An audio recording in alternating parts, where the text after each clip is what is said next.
Welcome to Digital Marketing Intelligence Ask the Experts, a live bi-weekly show to help you know what to do and what's new in digital marketing for 2021 and beyond. Ask questions, suggest topics, and grow faster with actionable insights and proven strategies from the world's leading experts.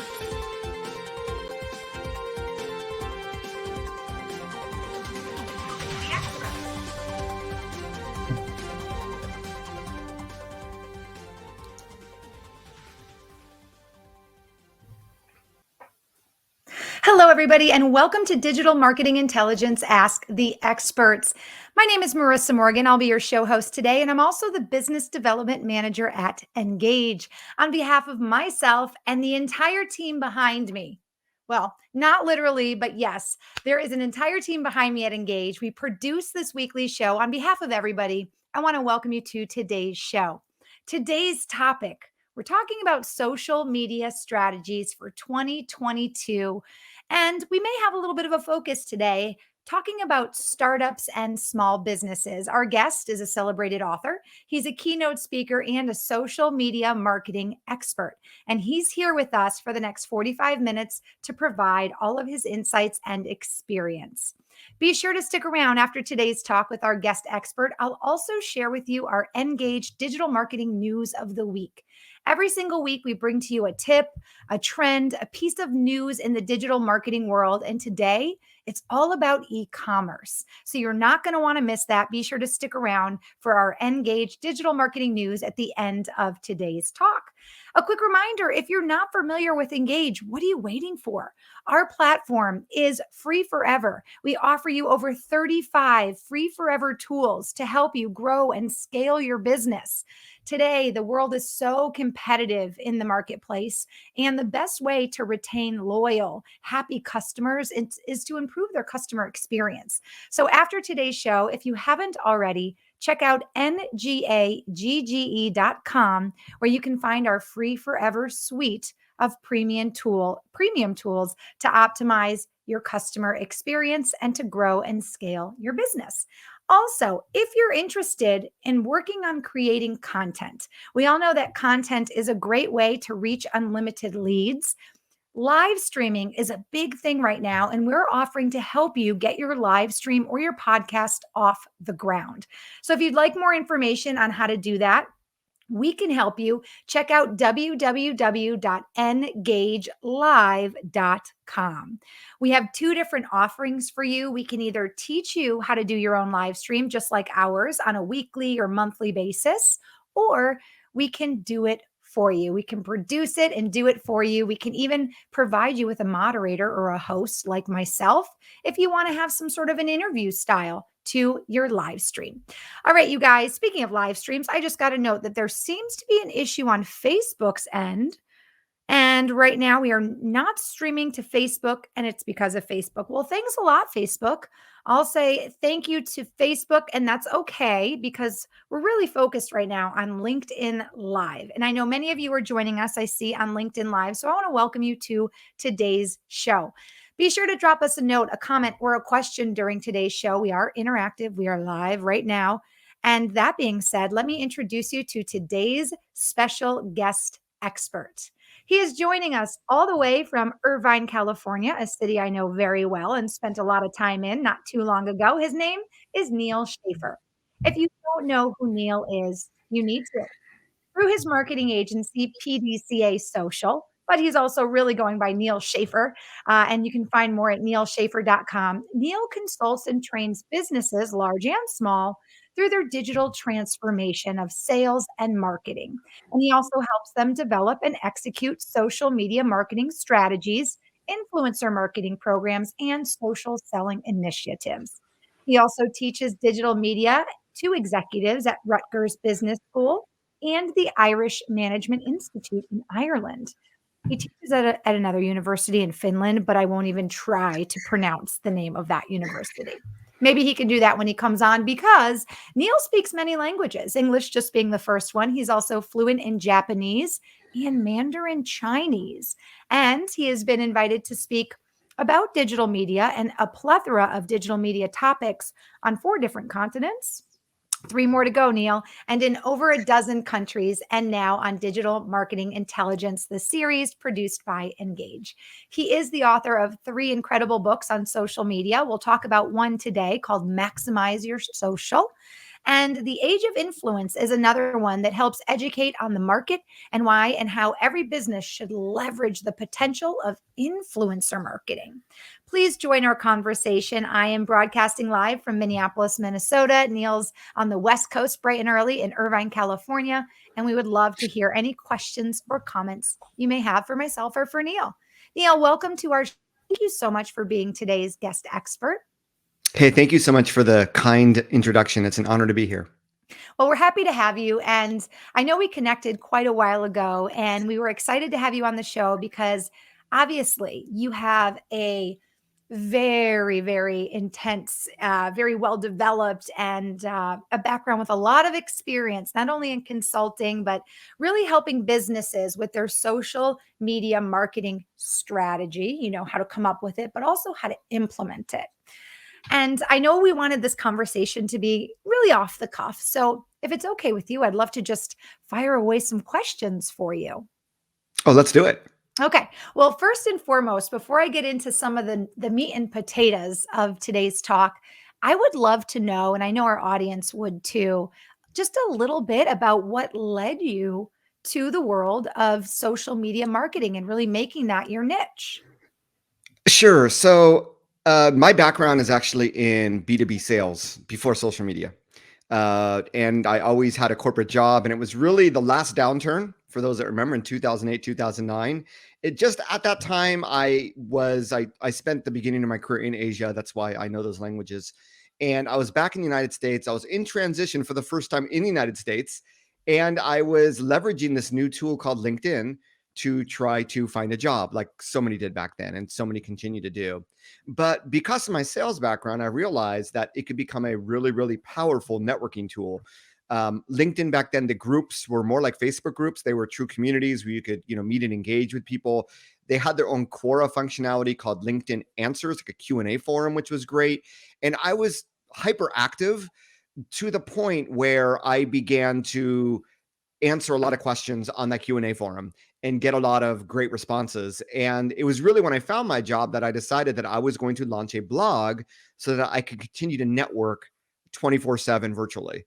And if you've been in B2B sales, it's all about networking. It's all about relationships, and you never know where your leads come from. So it was really that unique perspective on LinkedIn that led me to see it as a business tool, not as a personal business networking site like many people thought it was. And that, it began with the blog, which in 2009 converted into my first book, which in 2010 converted into all these companies wanting to get my help with their social media marketing. And since launching my company in January 2010, I haven't looked back.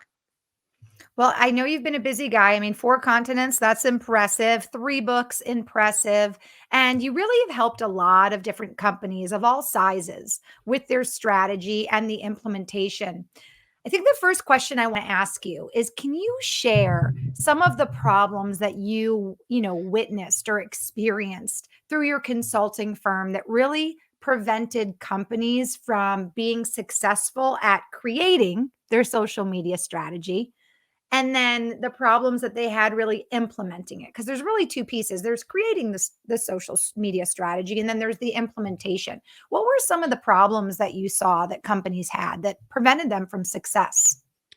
I think these are problems that companies still have, Hmm. but they think because of social media, because of influencer marketing, because of LinkedIn, because of TikTok, they can achieve Y. And it really doesn't work that way in the realm of digital and social media. It begins with really understanding what are the objectives. And I would start with, well, what are your corporate objectives? What, as a business, are you trying to do this year? And really, marketing should align with that.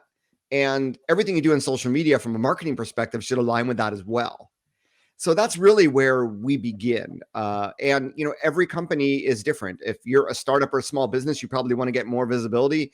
You want to get more website traffic. You want to get more people in your store. That's a very natural one. But for more developed businesses, it may not be as crystal clear. So I think that's something that obviously without that objective, and just assuming that social can do this or that, or TikTok can do this or that without really understanding the objective. And then, okay, well, in order to meet that objective, here is our strategy and here's how we're going to measure that. And knowing that it needs to always be optimized. It's, the search engine results of today are going to be different than they were a year ago. The news feed and any given social media changes all the time depending on the person. So I think Mhm. the other mistake is it's not a set it and forget it type of operation. It's something that continually needs to be measured and needs to be optimized. And, tools and processes need to be in place to do that. And speaking of processes, I'd say that's sort of the third, beginning with lack of objectives, lack of this sort of measurement and optimization that's required, that mindset. And the third one is really, going further with the mindset is, okay, now we know we need to do this, but they don't end up implementing.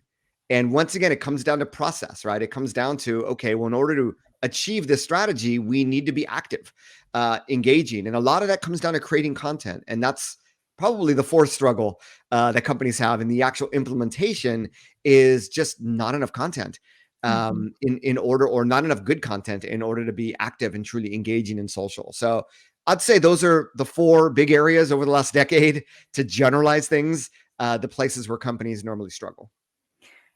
And it's funny because our weekly show, we really look at all aspects of digital marketing, and there are some topics that we revisit again and again because they are areas that businesses struggle with. I think it's great that you said social media is not a set it and forget it, because I think a lot of people think all I have to do is make it, get it out there, and leads will come. And we all know that that's not the case at all. There's so much that has to go into basically optimizing your content, making sure it's in the right place, being consistent with your content, and obviously creating new content as well. And I know you mentioned auditing your own kind of social media program. And I think I want to talk about that again a little bit later. Well, I know that the framework of your social media strategy and process is really the basis of your book, Maximize Your Social, which is available right now. You guys can get it on Amazon. I'd love for you, and I know this is your book and it's an entire book and we have a short time together, but I would love to kind of dive into just a couple of your insights, if you will, and share some things with our audience. And one of those things I'd love for you to share is maybe some of the trends that you see right now happening and really permeating social media. What are some of the things in your experience that are really big trends happening right now in social media and that you think will be a bigger deal even in 2022? Yeah, so disclaimer, the Maximize Your Social was written back in 2013. Now, while I still stand behind the concepts because the whole purpose was this is an evergreen concept of creating the strategy and measuring, there are some chapters like the one on Google Plus that you probably want to skip. But nevertheless, in 2020, I wrote another book called The Age of Influence. And Mhm. Marissa and I, we were talking about, do we want to talk about social media marketing strategy or talk about influencer marketing? I have come to the conclusion that there's a lot of similarities, that it's very, very hard for businesses to get traction and visibility today. Now, back in 2013, it was a little bit easier. Facebook business pages still had more visibility. You could still generate more traffic from links. But over the Mhm. last few years, social networks have realized that in order to generate more revenue, they need to invite more advertisers. And in order to have more advertisers, they need more people staying on the site longer. And they don't want people to go off the site. And Mhm. so over the last 5 years, talking about trends, we've just seen the dwindling, not only of visibility, but I would also argue the amount of traffic that comes from social media in terms of like, link traffic, it's probably on the decrease, and on aggregate as well. So what this means, I believe, for companies, for startups and small businesses listening is two things. Number one, I think we're going back to this traditional advertising model.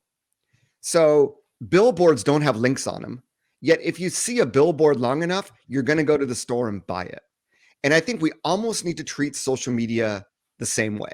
We need to be out there. We need, and obviously today, the best way to get visibility is through short form video. Instagram, I recently signed up Instagram because I have a creator account. They're paying me potentially $800 just to publish reels and get views on them. No social network has ever paid people to post content. Now, there used to be, I'm going to geek out here. Marissa, I don't know if you remember, there was a social network called TSU, TSU. Yeah. No, I thought you were going to go to MySpace, but I'm thinking, no, I don't think that's where he's No, going. But no, I don't. TSU was sort of revolutionary. It's when we had Facebook, Twitter, LinkedIn, and then Google Plus came out, and there was a little bit of disruption with Google Plus. And then Sue came out and said that we're going to share advertising revenue with the users.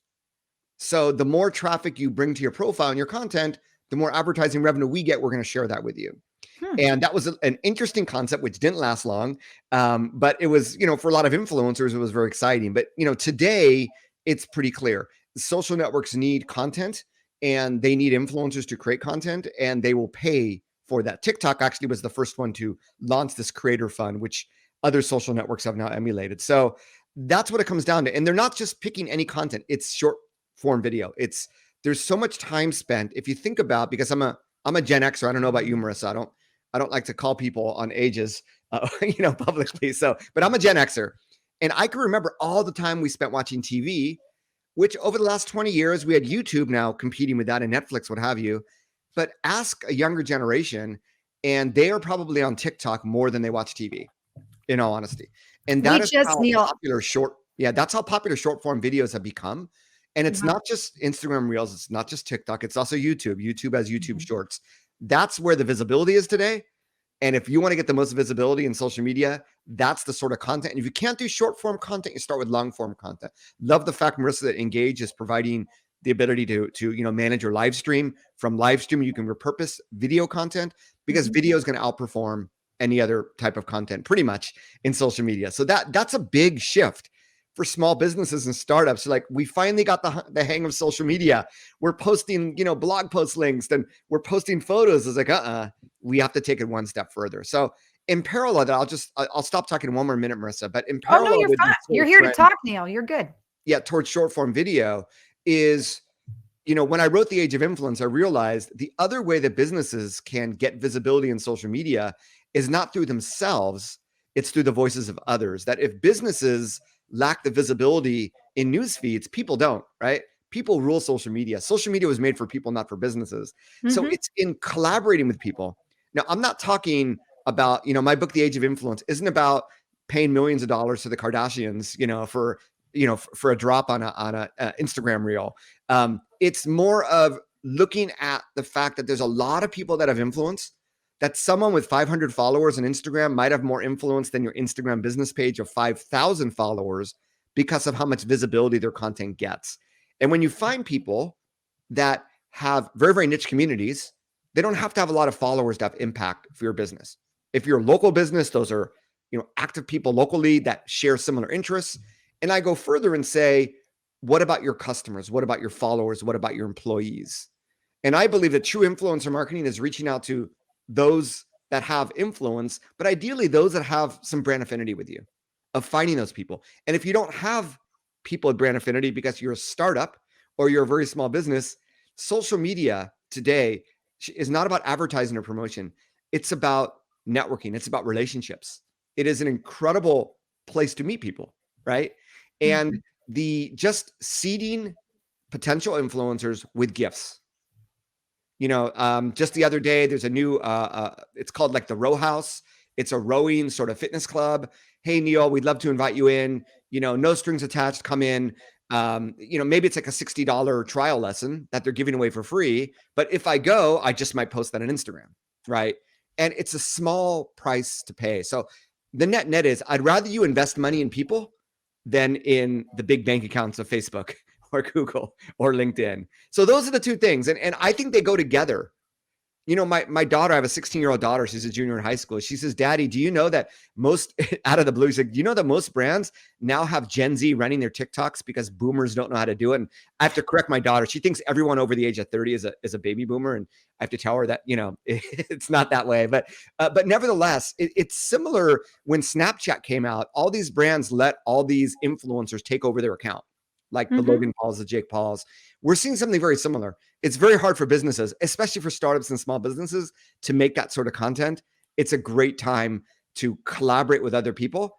And even if they're not an influencer, but they create great content, to actually hire them, right? To create your content and to help you out. So I think, today, that's the big takeaway. I have a mastermind community, and one of my members, he is out of New Zealand, and he is a bicycle part manufacturer. And he created this unique bicycle handle made of bamboo, Hmm. and realized that it is more stable and gives a more comfortable ride than any other handlebar. It's a $200 handlebar. Every day, him and his daughter, they go through Instagram, they go through YouTube, they go through blogs. They just look for people that are really into bicycles, that publish a lot of content about bicycles. They reach out to them and they offer it for free, right? It's $200, but it's going to people with 5, 10, 25,000 YouTube subscribers, Instagram followers. And he has literally built a business out of doing just that influencer marketing, using social media, obviously. But that Yeah. has been his primary marketing channel. And I think that's something that every startup and small business listening, I think that's really the key. Now, if you have someone on your staff that is a content creator, leverage them as your internal influencer. I have a podcast called Your Digital Marketing Coach, and I just published an episode yesterday with a guy named Kyle Kacheka. I always pronounce his last name wrong, but he works at ClickBank, who are the oldest and probably the biggest affiliate marketing company. He is sort of the face of ClickBank in social media. He runs their podcast. When I went to ClickBank's Twitter feed, they had a video of him. He's a business development manager, right? But he's become the face because he gets how these technologies works. He doesn't mind being in front of people, and the company can leverage his personal branding for their benefit. So that's another possible way. If you have that type of employee, that's another sort of formula you can use. But yeah, that's the way you need to think about social media today: short form video or video in general, and influencers. And Ideally, people with influencers. brand affinity, and if not, seed the market, make new friends. And that's how you spend your advertising money. And I think when you invest in people, the ROI is long term. When you have that advertising campaign on Facebook, when it's turned off, it's off, right? People Mhm. will remember, and you never know when that is going to reap a lot of benefits for you. So even though I know today we were going to talk about social media marketing, Marissa, I knew that influencer marketing would come in for that reason. And in fact, I would say, instead of creating your own content, if enough people talk about you on social media, you can leverage their content. You can have a 100% user generated content strategy, like the Ritz Carltons, like all these Disneyland, like all these big brands have. That's really the ideal. So instead of spending time and money creating content, you spend time and money cultivating relationships. Relationships. And, I can speak from experience. There's a few brands that I work with that I create content for, and I enjoy the process. So to me, um, I'm getting paid to do what I love. And in return, what you just spoke of, a company gets, unlimited photos or videos or short form pieces that they can turn around and use. And if you're pairing with the right influencers, I'm glad we're talking about this actually, because I love this topic. But if you're pairing with the right influencers who genuinely are in line with your values, it is going to be a strong relationship. And that influencer is likely to talk up your business even when they're not doing these videos for you. So, as you mentioned, this idea of building relationships and networks goes, far beyond the 30-second cute TikTok they made for you. Because if they're getting product from you or they really believe in the brand, they are going to say, hey, mom, you got to try this skincare product. Or, hey, check out what this company is doing. They're super, eco friendly and they use less packaging. And the benefits end up just kind of coming off, rolling off the tongue, really, in their normal everyday interactions, which is a bonus, really. So, one thing we spoke about in a past show, Neal, And is, and maybe you Marissa, have some before tips. you go to that, I want to add one more comment to that. Sure. Um, I had the aha moment. This was like 5 or 6 years ago. So my agency is now a consultancy, but when I had my agency, part of the business I did was influencer marketing campaigns. So before Instagram was really big, mommy bloggers were the big thing, and it was actually a company that created a baby health related product. So we were targeting mommy bloggers with kids from anywhere from 6 months to like 2 years. And the idea was that when people do a search for the product, they want user generated content to show up. They Hmm. want like lots of blogs to be talking about the product, which Right. makes sense. That was the whole idea. But what I noticed was that within the blog post, some of the bloggers were creating this amazing photographic content. And this content was way better than anything that the corporate headquarters could create in these stock photo-ish looking model shoots, right? Right, And right. that to me was when I realized at the end of the day, influencers, they become influential because they create content. They're content creators. So even if they don't amplify your content or have lots of followers, just the fact that they can create content that resonates with social media users way better than you can, that alone is intrinsic value, right? So I'm glad you brought that up, Marissa, and I talk about that in my book, and that's a great way, to reach out to an influencer, say, hey, we want to hire you for our next photo shoot. You know what I mean? Mhm. Because money speaks, and at the end of the day, influencers want to monetize their influence, but you get great content out of it. And guess what? That content, not only for social media, but we know that user generated content for advertising in your shopping cart, it converts better everywhere because it truly resonates with people. So don't forget about that point. 100%. You really just really emphasize something that we talk about at our company a lot at Engage and with many of our guests on this show. We talk about how people connect with people. They don't connect with brands or logos.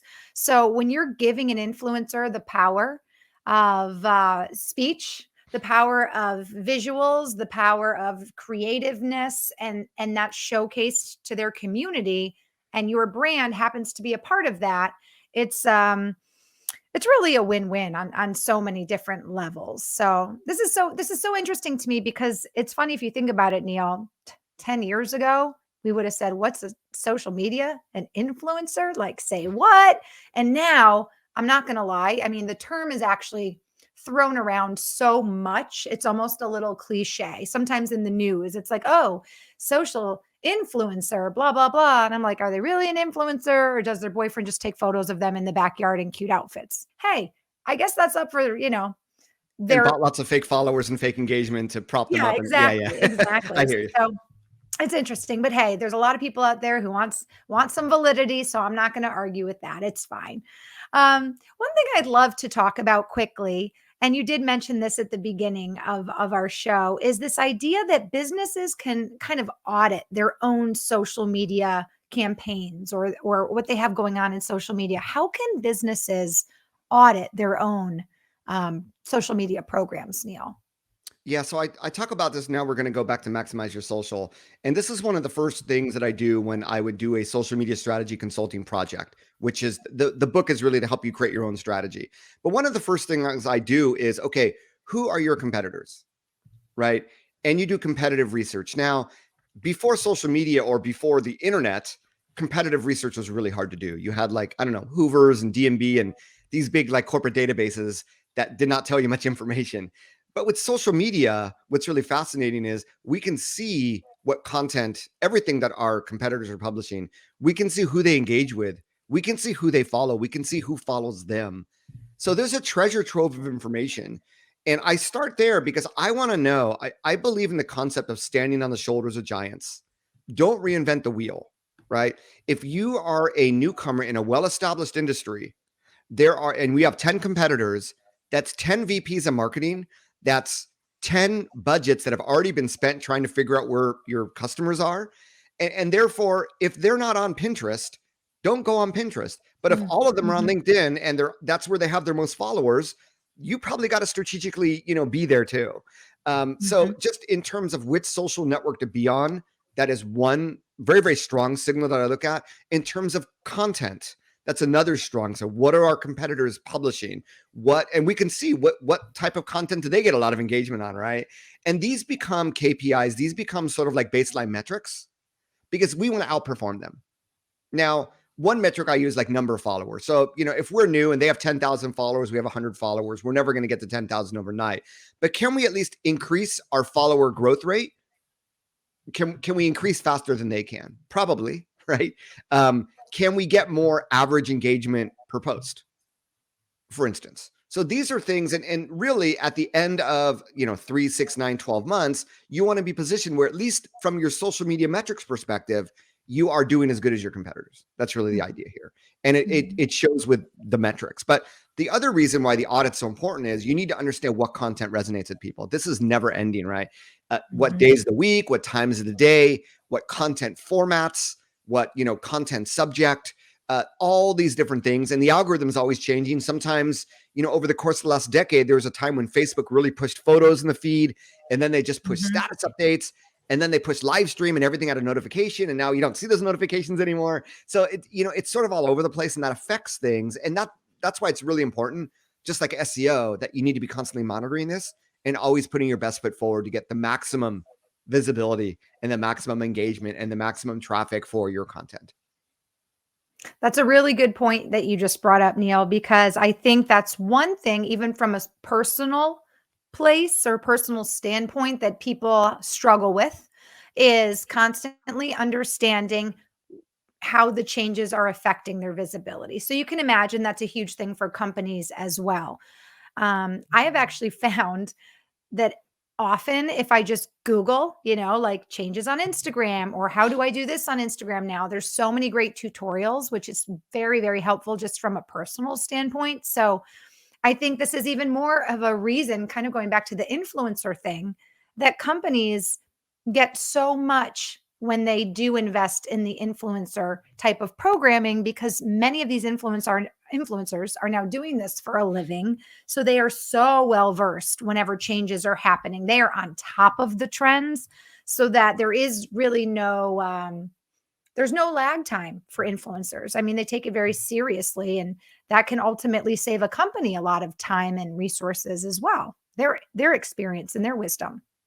Yeah, I've talked about this recently on my podcast, but I give the example Pinterest. So Pinterest has always Mhm. driven a lot of traffic to my site, just educational, digital, and social media marketing content. And I've noticed over the last 6 months, with every month, it dwindles. And before that, it was like steady growth, right? Okay. So when you keep on doing the same thing, platforms do change.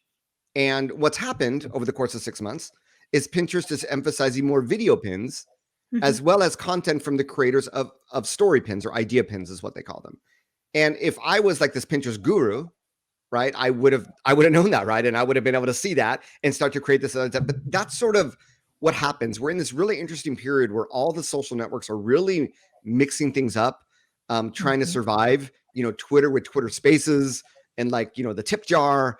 LinkedIn is trying different things as well to remain relevant. So you really need to be auditing your performance, at a minimum a quarterly basis, just to Mhm. see if what you're doing is actually working. If it's not, why?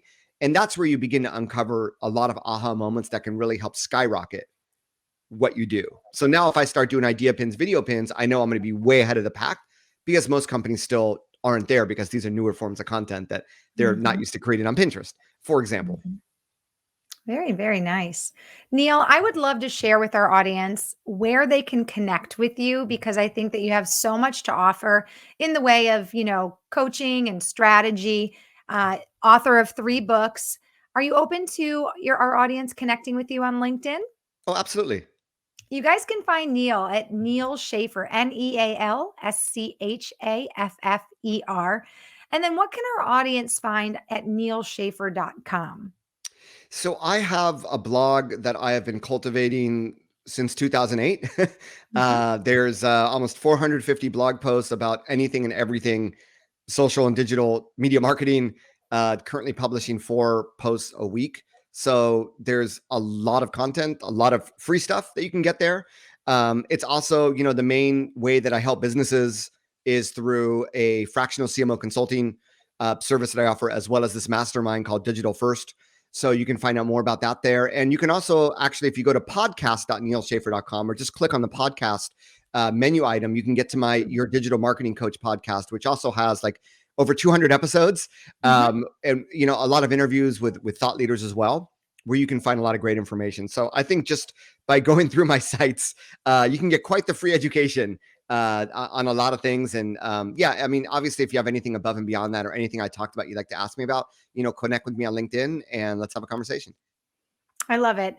Um, let's just really quickly before I let you go, talk about podcasting, because I think that in the last couple of years, podcasting has really grown so much. I don't actually have the statistics. I was looking at it the other day, but podcasting is a great way to create content. Do you have any tips from your own experience having launched a podcast successfully with over 200 episodes under your belt? Do you have any tips for maybe small businesses or startups out there who are thinking, "Hey, like a podcast would really be a great way for us to get, our name out there, our brand out there, or to, get our message out to some potential leads. So a podcasting is really, really interesting. First of all, a podcast could be as simple as Marissa, you taking the audio recording of this live stream and uploading it. And that's a podcast episode. And that's actually what a lot of podcasters do. I do interviews over Zoom. Exact same thing. It's not live stream, but you have a podcast editor that can clean things up, make it sound good, and then boom, it's a podcast episode. I think for small businesses, the attraction of a podcast is that a lot of people love to be featured on podcasts. A lot of people love to be interviewed. So a podcast gives you an excuse to reach out to other people, to reach out to influencers, to reach out to potential customers and say, hey, we just launched this podcast. We know that you're an expert in the industry, or we know that your company is doing great things. We'd love to interview you and share your insight with our audience. And most people love those opportunities. It's really interesting. But in my experience, I find podcasting as a networking vehicle has as much, if not more value than it does as a marketing vehicle. And one of the reasons is that there's a lot of podcasts that are focused on interviews. Now I used to have 100% solo episodes. Now I do like 40% interview, maybe 50% interview, 50% solo. But of any content medium that's focused on interviews, podcasting is the biggest. You sometimes see YouTube videos, sometimes blogs, but podcasts, they're almost primarily interviews. So that's just something to consider. If I was going to start a podcast and I'm a small business, I'm going to think really strategically and try to find a way to really bring together people that might have business value, whether potential customers, potential employees, potential influencers in my community or in the industry. And that I think will become a very, very powerful vehicle for you. Absolutely. We agree with you that podcasting is a great way to network. We had a guest recently who shared that really podcasting is a chance to have that almost networking moment, together on the show. And then when the show is over, if there was chemistry there, if you do feel like this is a great connection to continue to work on, then that can happen organically after the show. And you're not really cold calling anybody. So I thought that was a really unique take on podcasting, and I can see that you really agree with that. It's all about networking and building relationships. All of social media is. I'd say all of digital media is. That's my next book is on that very topic, the Is analog it? approach to digital marketing. So stay tuned for that. But yeah, the concept of relationship is a very, very powerful one. Hmm. And I think that, digital and social tends to sort of dehumanize us. There's lots of Hmm. tools out there. We can automate things, but actually the more real, the more human, the more emotional you are, the more impact you're going to have. And hopefully that's a good parting advice for our listeners. That's perfect. You guys check out Neal's books. You can find Maximize Your Social and also The Age of Influence, both on Amazon. Neal, what was your third book? I didn't have it jotted down, but I'm guessing it was this like a while ago book? Yeah, it's funny. I've yet to update my my website, the books page. So it's just It's an okay. It's example. okay. I'm not drinking my own medicine. I've actually published 4 books. So my first book was called Windmill Networking: Understanding Leveraging and Maximizing LinkedIn back in 2009. And then in 2011, I published Maximizing LinkedIn for Sales and Social Media Marketing, followed by Maximize Your Social 2013, and then The Age of Influence in 2020. And then a new book coming soon. Let's hope in 2022 it's out there. Awesome. Well, Neal, I want to thank you so much for your time today. You're our expert on social media strategy, even on this idea of influence marketing. And I think the two go hand in hand. But as you shared at the very top of the show, first and foremost, it's all about marking your objectives, right? Figuring out where your customer is, being consistent, and then also making sure that you're creating enough content. And then I think most importantly, this is not a set it and forget it digital way of being social. This is something that needs really constant attention, even in terms of keeping up with all the platforms and all of their changes. So, really Amen. great insights. And I want to thank you so much for sharing your time with us on digital marketing intelligence for startups. Thank you so much, Neal. Thank you, Marissa. Have a great day. And I'll You remind our audience to connect with you at the end of today's show. A wonderful guest, Neal Schaffer. Please connect with him on LinkedIn. And if you want more information about his books, you can go to nealschaffer.com as well. And then check out his podcast. You can find out more about his podcast on his website. Go ahead to nealschaffer.com/podcast. Awesome. Well, you know what? He said a lot of things that I think deep down we know, but I think it was really great to hear from him. Just a few things in terms of how these trends really aren't going anywhere, and how, as a small business or a startup, you can really leverage. I think this was the coolest thing, other people's content, other people's networks, simply by working on building a relationship with somebody like an influencer.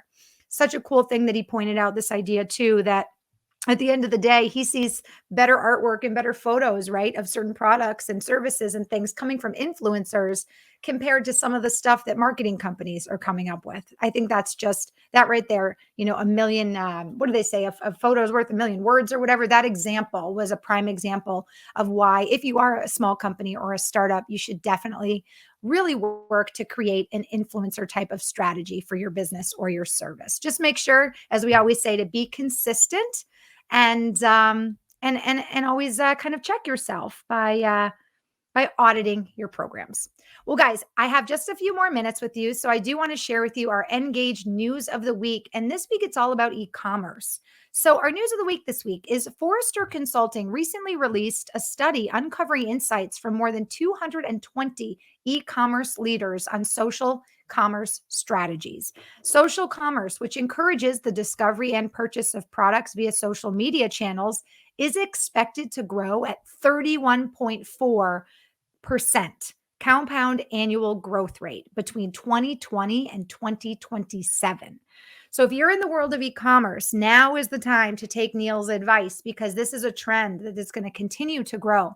The study found that B2C brands are racing to embrace social media as the means to conduct business, from discovery to engagement, and now to shopping, service, and customer care. The study concluded that in order to get a course for sustained success, companies must move from a revenue first mindset, and this is what Neal said, to a customer centric strategy. This means that if you've been listening to our weekly show, you're going to know we stress this every single week. This means meeting your customers where they are, okay? And providing them with an experience that spans the social journey, from awareness to purchase to holistic customer care and then engagement. Those that get it right are well positioned to nurture lasting customer relationships, build loyal customers, and realize continued growth. The most effective and efficient way to do this and accelerate social commerce efforts is to utilize best in class customer experience tools with integrated social capabilities. Not to toot our horn, but that's what Engage is all about. By sharpening your tool set, especially when it comes to customer care and a social commerce approach, you as a brand will get the competitive edge you need to rapidly grow in this social commerce market. I'm telling you, today's show totally played into our news of the week. And if you are an e-commerce company and maybe you're looking for some help in the world of social strategy or influencer marketing, definitely check out Neal Schaffer for his consulting services. You guys, again, another great show. I want to thank you so much for tuning in. And a reminder, if you're just tuning in and maybe you missed most of today's show, that's okay. We've got you covered. You can go to engage.com/live-show-library. That is where all of our shows will live. We have a live show library and also a podcast library. So if you're just joining us and you're like, shoot, I missed the show on LinkedIn, no problem. We've got you covered. Check out our live show library at engage.com/live show library. That being said, I want to thank you so much for joining us. And I want to remind you to join me next Tuesday, November 16th at 12 p.m. for my guest expert, Carla Johnson. Our topic will be innovation is the key to creating competitive advantage for any business. Carla is a prolific author, keynote speaker, and she will explain how to become innovative in your digital transformation. That is all for today. I want to thank you all so much for joining us. And please feel free to connect with me as well if you have any questions about our show, about Engage, or maybe you also have a guest that you think would be a great addition to our live series, you can email me at marissa.m@engage.com.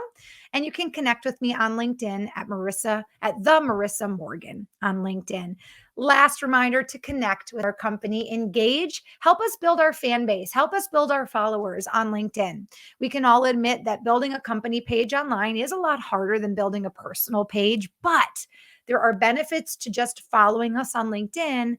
And one of those benefits is that you'll get notified each week when we go live with our guest experts. So if you're looking for continued education in the digital marketing world, or you're looking for help with tools to grow and scale your business, check out Engage on LinkedIn. Look for the rainbow colored cog. I want to thank you all for joining us. I want to wish you a wonderful rest of your week. And I'll see you back here next week for my show with Carla Johnson. Take care, everybody.